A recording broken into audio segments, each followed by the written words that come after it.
Now, can I let you know that success and failure are not our identities? They're just an experience, so you don't have to lose yourself in it. I said that again. Success and failure, they are not our identities.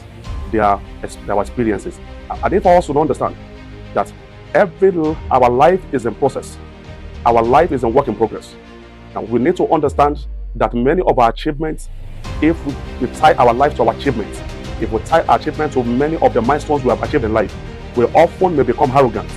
We often may make excuse for the fact that some other people are laid back and that they are not being pushful as we do.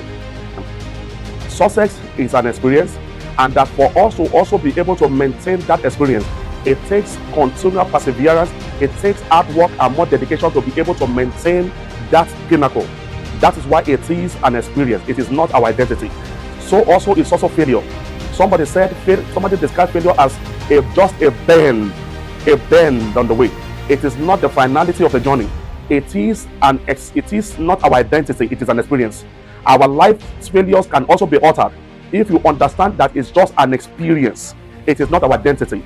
Until you internalize failure, failure does not become who you are. I say that again.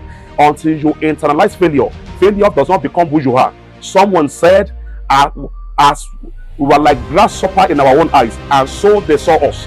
They internalized their identity by seeing themselves first as a grasshopper. No brainer that the people around begin to see them just as they have called themselves also. We need to balance the concept of success and failure. Our life ultimately derives its meaning from our self-worth and self-value. It becomes an issue of complex, either superiority or inferiority complex, if the definition of what our DNA derives its strength from the achievement or from our setbacks. I say that again. If all what our makeup in life, it has its roots in our achievements on our failures, then it's either we slide to inferiority complex or we move to superiority complex. Either way is injurious to our existence.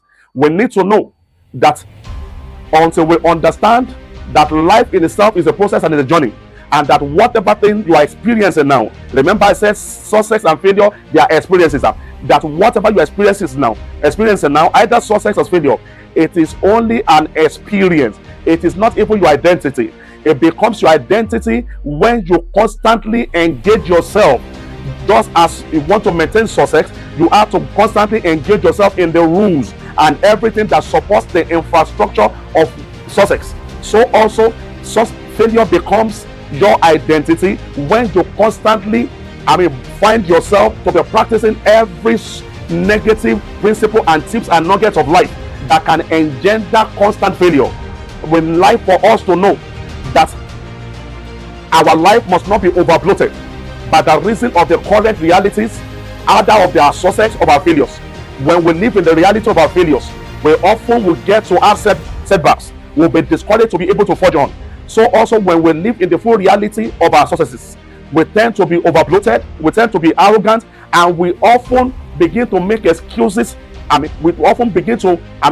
Make excuses for the failure of others, as if life to us is all about us. So need I let us know that just as success has its own challenges, failure also has its own challenges as well. We must learn to be able to balance these two models of life for us to be able to come out more successful in our journey of life. Hallelujah.